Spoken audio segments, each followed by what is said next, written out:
Recently, Sky News released a video with a deceptively simple title, The Real Reason Venezuela Matters. Almost at the same time, another video went viral, crossing over 1 million views in less than a day, asking a very different question. A video titled, U.S. Invasion Plans Against Venezuela Explained. Now let me be clear, this channel doesn't react to military speculation. That's not what we do here. But when two completely different narratives start trending at the same moment, it usually means something deeper is happening beneath the surface. One video talks about oil, the other talks about preparation. And here's the uncomfortable question. What kind of system prepares for conflict at the same time it talks about energy independence? What kind of cycle makes oil suddenly matter again? Not in 10 years, but now.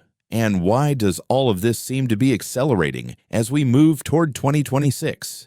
If you're the kind of person who wants to understand these moments without relying on daily headlines, I'd suggest doing one thing first. Like this video. Not because of the algorithm, but because conversations like this are the ones you come back to when the cycle finally makes sense. Some videos explain the news. Others explain why the news exists at all. And here's where the story stops being theoretical. Because when cycles turn, they don't break first in politics. They break inside the system that powers everything else. Most of that oil is light shale oil. Meanwhile, the majority of U.S. refineries were built to process heavy crude, thick, dirty, difficult to refine oil. The type of oil the entire American energy system was originally designed around. So the first real question emerges. If the system was built to consume heavy oil, but the oil America produces is mostly light, is the United States truly energy independent? Or is it trapped inside the architecture of its own system? And if heavy oil matters that much, why has Venezuela, the country with the largest proven oil reserves in the world,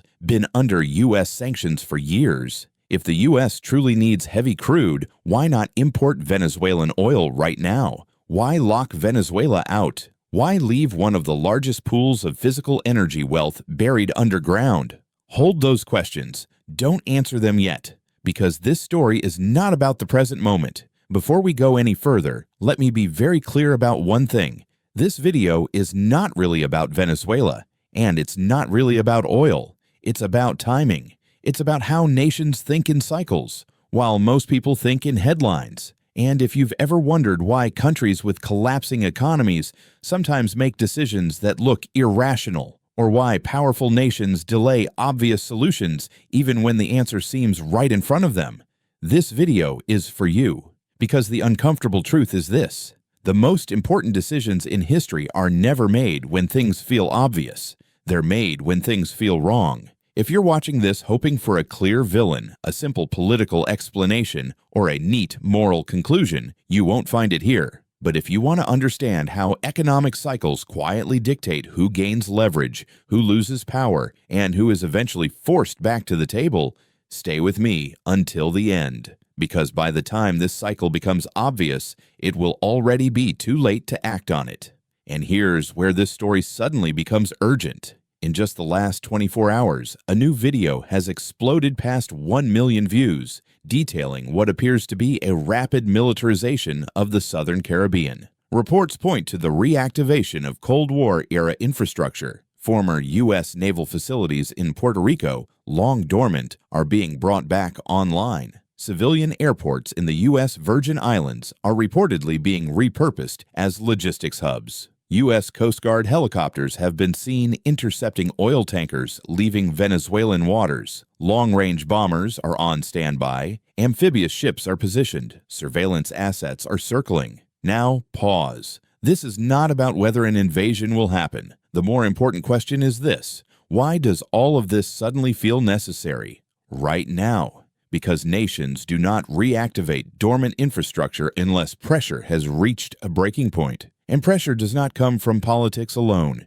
It comes from cycles. Now, look at Venezuela. Venezuela has enormous oil reserves, but this is not easy oil. It is heavy oil. Heavy oil is expensive to extract. Heavy oil requires specialized refineries. Heavy oil only becomes truly valuable when the market is short on real physical supply. For decades, Venezuelan oil was extracted by Western corporations. Money flowed outward. The country had resources, but its people remained poor. Then came 2013 and 2014. Oil prices collapsed, and Venezuela's economy nearly broke in half. And then Venezuela made a decision many called reckless. They nationalized their oil. They accepted sanctions. They accepted isolation. They accepted the loss of short-term cash flow. So the question becomes unavoidable. Why would a country already in crisis choose an even more painful path? Because Venezuela was not looking at today. They were looking at the economic cycle. What did they see?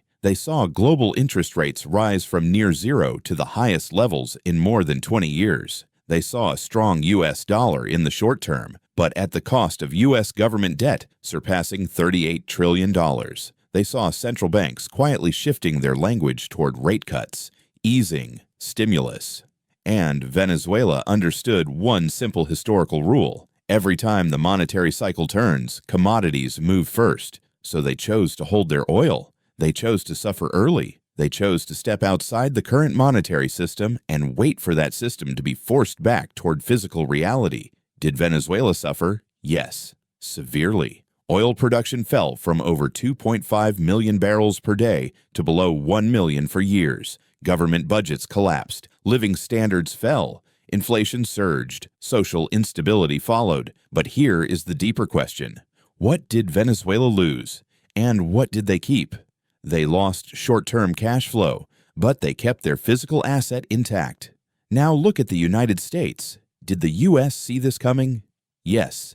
The U.S. knows its refinery system cannot survive indefinitely on light shale oil. The U.S. knows heavy crude is a strategic resource. The U.S. knows that when the cycle turns, when money weakens, when inflation resurfaces, when commodities regain center stage, heavy oil becomes extremely valuable. So why didn't the U.S. simply reopen Venezuela? Because the United States is also playing the cycle. The U.S. uses Canadian heavy oil to buy time. The U.S. accepts higher logistics costs. The U.S. accepts lower system flexibility. Did the U.S. take losses? Yes, but these were controlled losses. In return, the U.S. preserved the most important advantage of all, control over timing. Power does not belong to whoever owns the asset. Power belongs to whoever decides when that asset is used. The United States did not destroy Venezuelan oil fields. The United States did not seize Venezuelan oil. It simply locked Venezuela out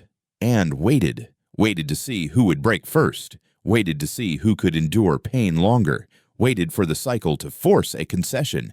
And this is where the situation becomes dangerous, because there is a difference between waiting by choice and waiting because there are no better options. At the end of a monetary cycle, delay stops being a strategy. It becomes a risk, rising debt, slowing growth, declining trust in paper claims. Time compresses. And when time compresses, even global powers lose flexibility. That's why we are now seeing pressure applied without officially crossing red lines. Interceptions, cash flow restrictions, forward positioning, not panic, timing. Because once monetary conditions loosen, once liquidity returns, once inflationary pressure reasserts itself, Venezuela's oil stops being optional. So where are we now in the cycle? We are in the late stage of a global tightening cycle. High interest rates, slowing growth, rising political pressure to ease. And history is very clear about what comes next. Whenever money becomes cheap again, whenever confidence in paper assets weakens, energy, metals, and commodities do not need marketing. They naturally become scarce and valuable. That is why Venezuela holds oil. That is why the United States delays reopening Venezuela. That is why Sky News explained the oil, but stopped short of explaining the cycle. And this brings us to 2026, because this is the year many nations are quietly positioning for, not because of elections, not because of ideology, but because cycles compress near the end. When interest rates can no longer stay high, when debt servicing becomes politically impossible, when central banks are forced to choose between stability and credibility. In those moments, control over real assets matters more than rhetoric. That is why pressure is accelerating now, not because Venezuela suddenly changed, but because the cycle did. And now comes the most important question. What should investors do? Should they react to headlines? Should they chase price movements? Should they wait for certainty? Or should they ask deeper questions? Where is the monetary cycle now? Which assets cannot be printed? Which countries are willing to endure pain to preserve physical wealth? If you only look at the present, Venezuela looks like a failure. But if you look at the cycle, Venezuela is placing a bet on a future where heavy oil is no longer discounted. And if nations are playing the cycle, should investors stand outside that game? History teaches one lesson relentlessly: there is no permanent monetary regime. And when money reaches the end of its cycle, the world always returns to what is real. Being early feels uncomfortable. Being late feels safe, until it isn't. Venezuela feels wrong today. So did energy before. So did commodities before. And then the cycle answered. The final question is not whether Venezuela wins. The final question is this: when the world is forced back to physical reality, who prepared early and who only reacted once it became unavoidable? If you're watching this because of breaking headlines, military maps, or geopolitical fear, pause.